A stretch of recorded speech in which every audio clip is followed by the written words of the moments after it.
is up, ladies and gentlemen, and welcome to the PGF Season 8 draft. Now, if you're joining us, you are live. You are ready for the show to get going. But we got a little bit of pre-show before we get to the main show, and I'm excited to be here. I'm so happy to be at a secret location. Normally, I would say where we are, but it is secret. So don't tell anybody. If you do know where it is, it's actually cooler because it's a secret. Nonetheless, very happy that you guys are joining us. And joining me today, my longtime friend, my very, very good associate, the co-pilot of this thing, my good friend, Tim Freeman. Tim, how are you doing today, sir? I'm doing fantastic, Raph. It's great to be here. This is a very top secret location. It's fancy. It's ornate. I normally can't get into a spot like this, but they agreed to let me in if I would work the door ahead of time. I'm dressed appropriately for that, so I was able to pull it off. We got a huge draft auction coming up, and I can't wait to talk about it. You know, when you were talking about us being ready, it was there's a lot of stuff happening here today. We have to get straight to this show. That's how much stuff is going on right now. So we're actually going to start at the top of explaining how does this draft work. So if you look at the way that we've done it before, yes, you've seen how the PGF works previously, but this time, Tim, things are a little bit different. Do you mind kind of giving people a little bit of an idea of what's different about this draft from previous times? Yeah, I think really the biggest difference is that we're not playing with PGF bucks anymore, right? This is no longer monopoly money. The money that comes in that wins an athlete in the auction becomes that athlete's base pay for the season. They can win bonuses on top of that, earn more money, but it's important. Now, before it's just kind of a thing of pride. Like, I went for 4,500 PGF bucks. Now it's a thing of like, hey, man, I could pay rent for 3 months now. Like, this is great. So I'm expecting to see some major implications from that. I think that's the main thing to check out for. I think that's the other thing that's very interesting about like the feel in the room, because before people were like, I don't care when I get drafted. Yeah. Now people are like very much walking in here. I saw somebody in the group chat saying $20 for parking. And I was like, sir, you might make 3 times that today. Right. So just be very aware that the real dollars are happening. If you are enjoying this, I just saw a like. Give us a like and a subscribe wherever you're watching. We hope you're watching on PGF World. We hope you're excited for this. We have so much talent that we don't even have time to get through this full topic. We got to move speed ahead and go to the next one, which I'm very excited to bring up right now, which is the value. Tim, so we talked a little bit about the fact that these guys are now getting real money, not monopoly money, not PGF money, not RAF bucks that they tried to go ahead and get at their nearest Bergners. But when we talk about the value, who are some good values on the table that maybe people aren't considering right now, sir? I think normally if you kind of look at the way these things work, I think the younger guys have the higher value only because there's a lot less known about them. When you start pulling in the veterans, there's more facts, there's more performances, and oftentimes that means they're going to pull in a higher value amount. I think the young guys like J.J. Bowers, I don't think Matt Mash is going to fly under the radar. I don't think Jet Thompson's going to fly under the radar. But Rafael Ferreira, he could fly under the radar a little bit and pull in, a very good value for a coach. Now, the catch is like, what if this coach is his training partner? Does he low bid his training partner? Does his training partner get upset? Like, coach, you got me for 600. You couldn't get that up to 11, right? So pay attention. There's some like serious things. You might see some relationships on the line here. Speaking of which, somebody who kind of stood out to me when I was doing a media day interview with him was Anthony Goggiani. Now, he was making the case to not spend money on him. He was doing kind of the reverse PJ Barge, which was like, oh, now I'm in it. I can't tell you not to spend any money on me. Too late. It's 5,000. Right. He literally started by saying like, don't spend any money on me. I'll be worth it, but buy low. And I thought that was fascinating because I said, sir, are you aware you will make the money that you get bid on this time? So it's not, it's a nice mix between you want to be subtle and then you want to come in at what is appropriate for your value. So I hope that these guys are finding that nice mix between the two. Yeah, I think it breaks down to, do you still live at home or not? I mean, you're not wrong, man. It does make me concerned, though, when I hear these children being like, hey, bid this much on me. And I go, sir, if I was your parents, I'd be on the side being like, a little higher. Yeah. Let's go a little higher there. Exactly. Nonetheless, we'll move on to our next topic, and I'll reset the time here, which is that of talking about the coaches. Now, one unique thing about the PGF as opposed to other jiu-jitsu organizations is that the PGF actually brings you coaches, not just one, four different sets of coaches, and all of them have different pedigrees, different philosophies, and maybe even some friendly rivalries between them. So, Tim, outline who we have as our coaches for this season of the PGF, sir. Yeah, so we have a couple names that are PGF veterans, right? All the coaches are Las Vegas based. The veterans are Andy Varela. We know he's the season 6 champ. We have Hanato Canuto, who I think was in the semifinals in season 6. Hanato's a perennial competitor. He's competed in all the shows and promotions out there. Robert Drysdale, who's been in Las Vegas for I think like 20 years now, who is an ADCC champion. We're talking about a guy who beat Marcelo Garcia, right? No small feat. Drysdale is a huge name, a huge presence as a coach. And then we have Mika Sapili, who really is the old school jiu-jitsu guy here. We're talking about a guy that has over 30 years of experience in Brazilian jiu-jitsu. And if you think that that's like, oh, that's old school, pay attention to what Pedro Sauer did last year in season 7, because Pedro's a guy that comes in with 30 plus years of experience, and he turned that experience into wins. So he did. And I mean, you mentioned this between two competitors, but Canuto and Varela are friends. They train together regularly. Yeah. Andy was actually not aware that Canuto was going to be a coach. Our very own Alex Wendling had to be the one to inform him. And in true Andy Varela fashion, it was, what? I didn't know. No, you're kidding me, Alex Wendling. What? That is news to me. I cannot believe I did not read the email. So when he was so surprised by it, one thing that fascinates me is they were on the same season of the PGF together, but they mentioned they train together. They're very competitive. And Andy even says this about Canuto, and I can't tell if they can hear me because Canuto has this whole reputation as being a super nice guy. You meet him, he's always laughing, he's always great. But Andy lets us know the secret side of him by saying, like, yo, he might be nice to you guys, but he talks trash. He definitely talks trash whenever we roll, and he talks trash to me. And I'm thinking, if he does that when they're rolling, what's going to happen when they're coaching against each other? Is that friendly rivalry going to be extreme? And additional factor, if you get a Hanato Canuto, you also get a Raquel Canuto. Yeah, so it's a 2-for-1 coaching sort of business proposition here because they both are at the gym at the same time. So any of their team can come and they'll get time with both of them. And it's not to say other people don't have them, but I will be very surprised if you do not see them together as a unit here. So when we talk about the coaches, it's not just the coaches you see. It's not just the people you see right here. It's also their advisors, their wise mans, if you would.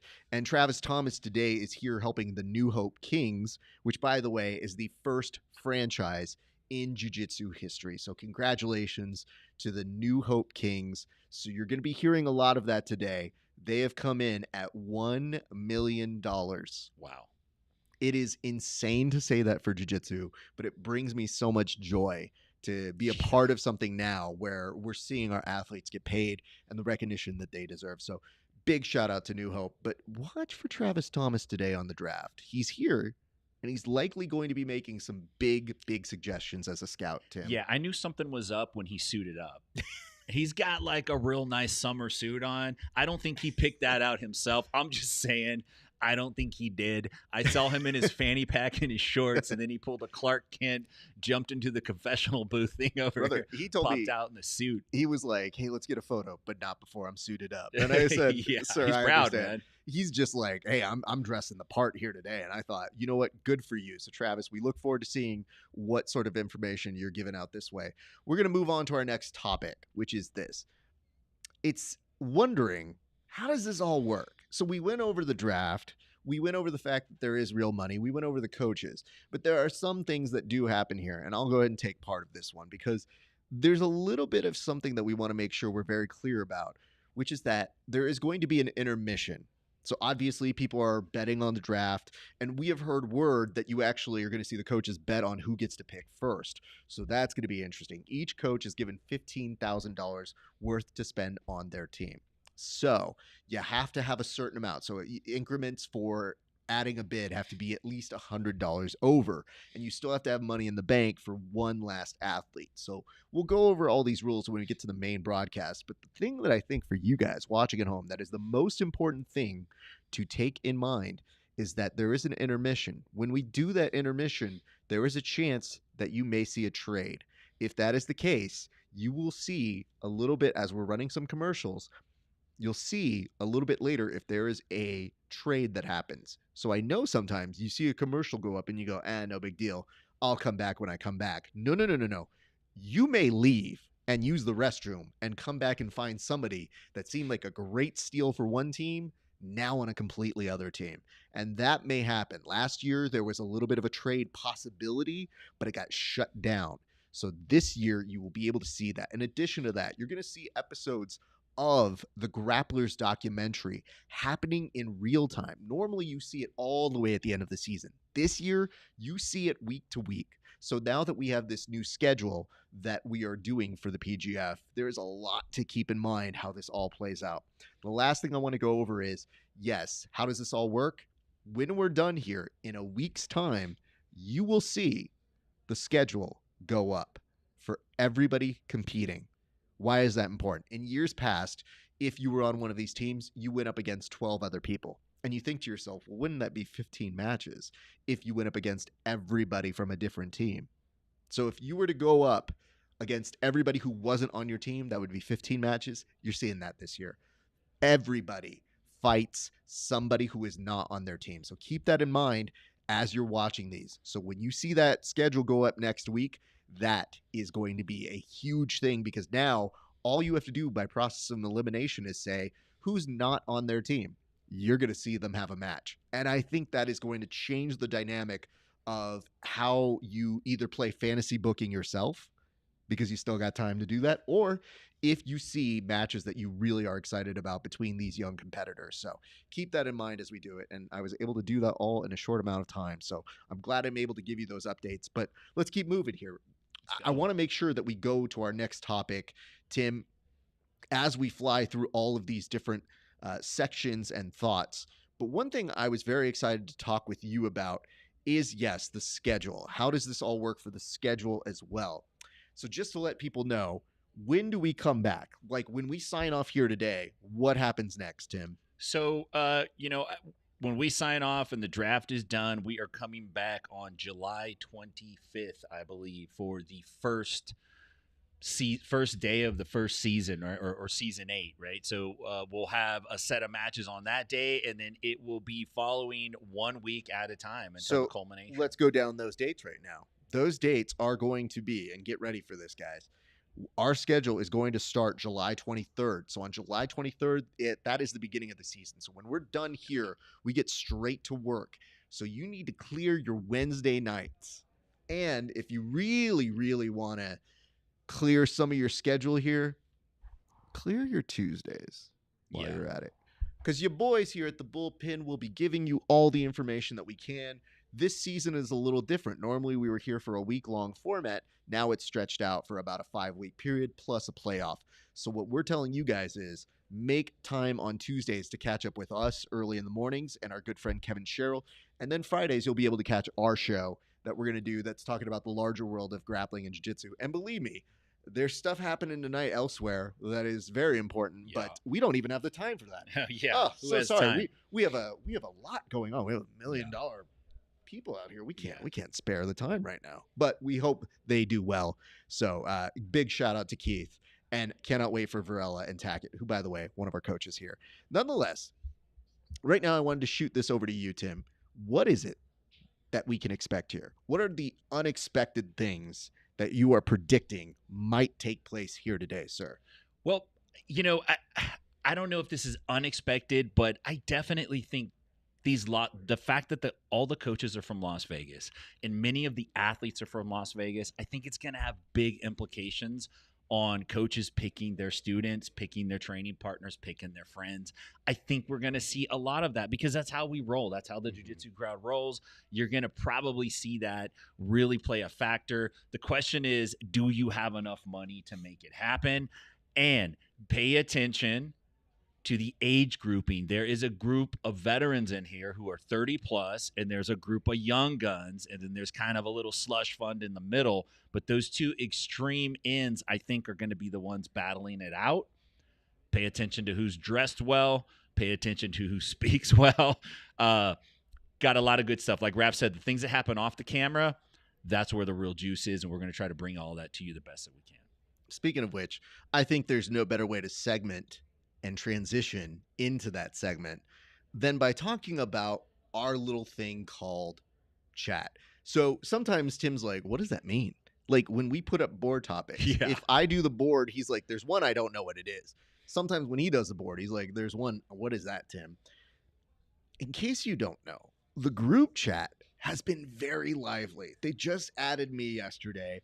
And I don't know if you've been added yet, Tim. The competitor group chat. Yes. Yeah, I got you.